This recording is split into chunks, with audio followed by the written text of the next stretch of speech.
Assalamualaikum warahmatullahi wabarakatuh. Kembali lagi bersama saya Nadia Fitrisna ini. Kali ini saya akan membahas mengenai seputaran governance digital. Sebelum masuk ke pembahasan, alangkah baiknya klik tombol like, komen, dan subscribe dulu ya. Pasti. Oke, pasti kalian kepo kan tentang governance digital. Jadi langsung aja nih. Yang pertama kita akan membahas mengenai konsep digitalnya dulu.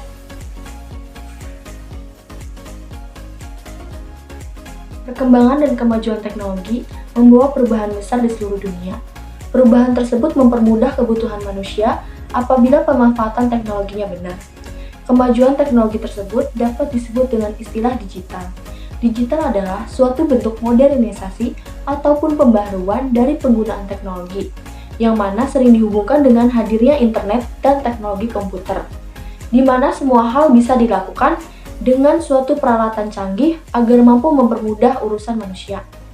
Istilah digital secara etimologis berasal dari bahasa Yunani, yaitu digitus, yang artinya adalah jari jemari tangan ataupun kaki manusia yang jumlahnya 10.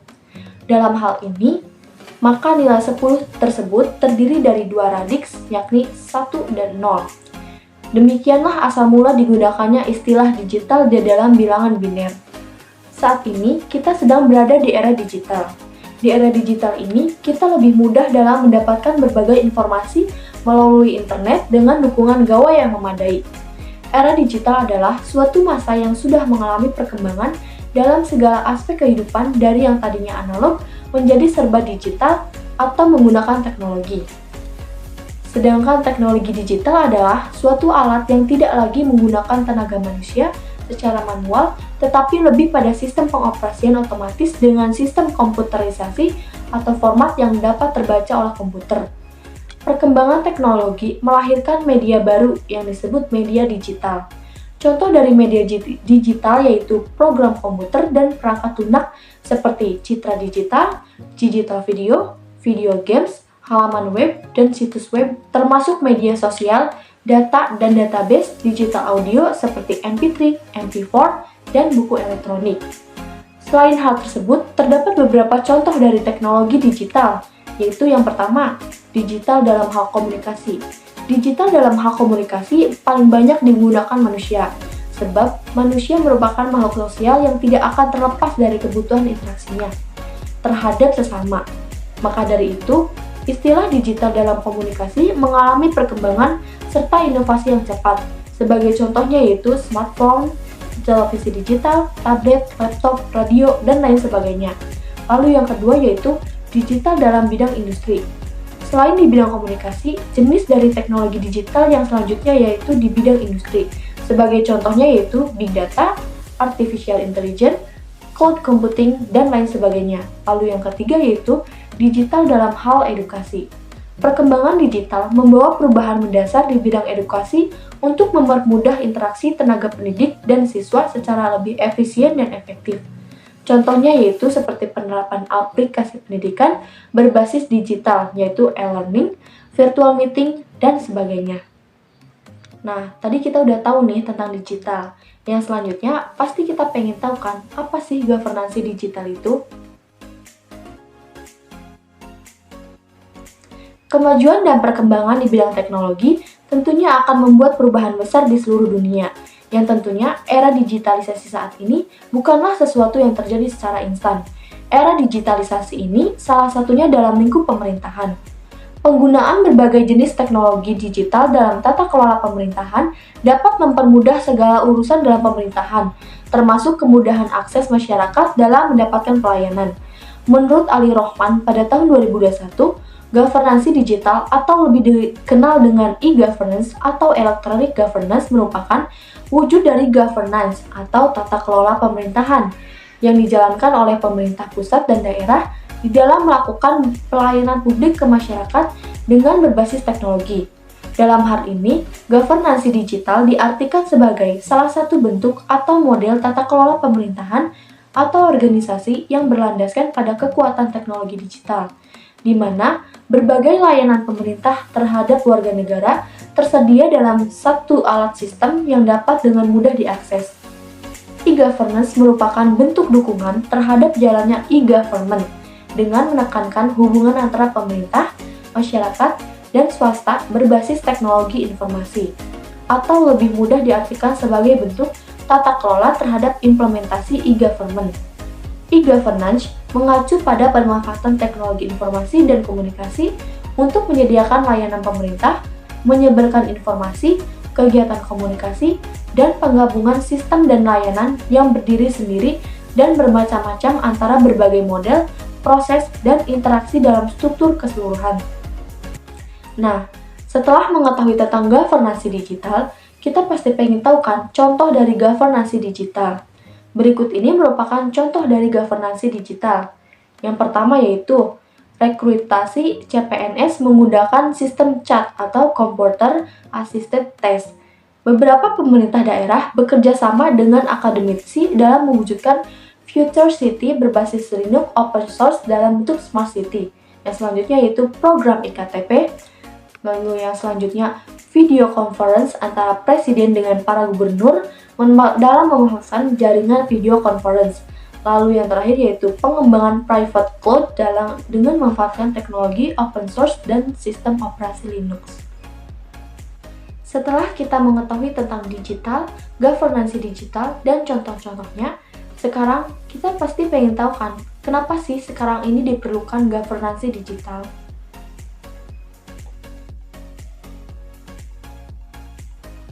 Di era globalisasi saat ini, bukan menjadi hal baru lagi apabila kemajuan teknologi informasi dan komunikasi dapat menjanjikan efisiensi, kecepatan penyampaian, informasi, keterjangkauan, dan transparansi, tidak terkecuali pada pemerintahan.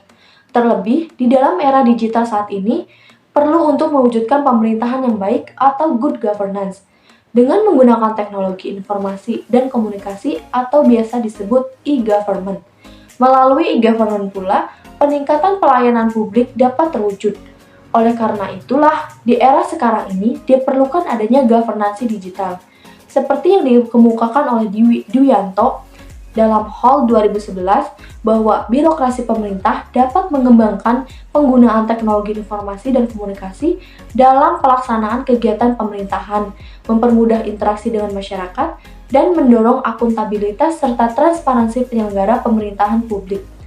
Penggunaan berbagai jenis teknologi digital dalam tata kelola pemerintahan bertujuan untuk efektivitas penyelenggaraan pemerintahan, penyelenggaraan pelayanan publik yang berkualitas, maupun untuk mendorong keterlibatan berbagai komponen masyarakat dalam urusan publik yang diselenggarakan oleh pemerintah.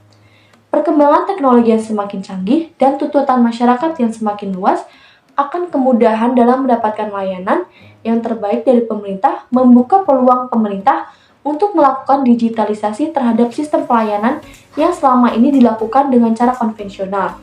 Digitalisasi dalam sektor pemerintahan tersebut dengan governance digital.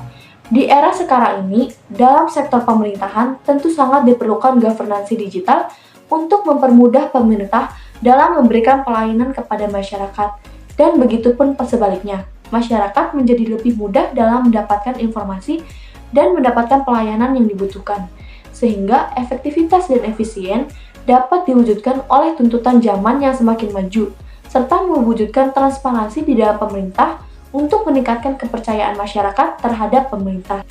Selain hal tersebut, terdapat beberapa alasan lain mengapa sekarang ini diperlukan governance digital, yaitu yang pertama, mampu meningkatkan kecepatan komunikasi antar sektor dan menghemat anggaran pemerintah untuk penyediaan sarana prasarana, karena terdapat sistem otomatis yang menghubungkan semua elemen. Lalu yang kedua, mampu meningkatkan akuntabilitas dari proses penyelenggaraan pemerintah dengan pemerintah yang terbuka, kreatif, dan bersih dengan menyediakan sistem online yang terintegrasi dan transparan. Lalu yang ketiga, mampu meningkatkan hubungan baik dan kerjasama antar instansi melalui sistem online yang terintegrasi. Lalu yang keempat, mampu mempercepat pertukaran dan penyebaran data dan informasi untuk menciptakan masyarakat informasi pemerintahan yang terbuka dan kebebasan informasi. Nah, berikut ini merupakan contoh mengapa sekarang ini diperlukan penerapan governance digital, yaitu memberikan kemudahan kepada masyarakat dalam mengakses informasi dan mendapatkan pelayanan publik, seperti kemudahan dalam membayar pajak yang disediakan dalam aplikasi e-Samsat. Aplikasi e-Samsat tersebut memudahkan masyarakat dalam mengetahui besarnya pajak yang harus dibayarkan tanpa harus datang ke kantor Samsat terdekat. Karena hal tersebutlah, di era sekarang ini governansi digital sangat diperlukan. Setelah membahas ketiga poin tadi, maka pembahasan kali ini mengenai contoh praktik governansi digital yang sudah diterapkan di Indonesia. Praktik governansi digital sudah banyak diterapkan di berbagai negara, termasuk Indonesia. Praktik governansi digital di Indonesia sudah banyak diterapkan untuk mempermudah masyarakat mendapatkan pelayanan publik dengan memanfaatkan kemajuan teknologi. Berikut ini merupakan contoh praktik governansi digital yang sudah diterapkan di Indonesia, yaitu yang pertama IKTP. Setiap penduduk suatu negara diwajibkan memiliki kartu identitas yang akan mempermudah berbagai urusan sehari-hari. Di Indonesia, kartu identitas penduduk itu bernama Kartu Tanda Penduduk, yang kemudian bertransformasi menjadi KTP elektronik atau IKTP. IKTP adalah dokumen kependudukan yang memuat sistem keamanan atau pengendalian baik dari sisi administrasi ataupun teknologi informasi dengan berbasis pada database kependudukan nasional. Lalu yang kedua yaitu Mobile JKN. JKN Mobile adalah aplikasi yang didesain BPJS Kesehatan untuk memberikan kemudahan akses bagi peserta JKN KIS. Dengan menggunakan aplikasi dari BPJS Kesehatan ini, kamu bisa mendapatkan berbagai informasi penting seputar akun BPJS, mulai dari cek vaskes, tagihan pembayaran, keaktifan anggota, dan sebagainya. Lalu yang ketiga yaitu aplikasi digital Korlantas Polri. Dengan berkembangnya teknologi, cara membuat SIM atau mengurus perpanjangan SIM jadi lebih bisa mudah dan praktis secara online. Baik dalam membuat SIM baru atau memperpanjang SIM, kini dapat dilakukan secara online dengan aplikasi digital Korlantas Polri yang ditampilkan dalam menu Sinar atau SIM Nasional Presisi yang dikeluarkan oleh Korlantas Polri. Aplikasi ini adalah aplikasi SIM online secara resmi buatan Korlantas Polri yang ditujukan untuk memudahkan masyarakat mendapatkan pelayanan di Korlantas Polri. Nah, sekarang ini pembahasan terakhir, yaitu mengenai pengalaman saya pribadi dalam menikmati pelayanan publik yang berbasis digital.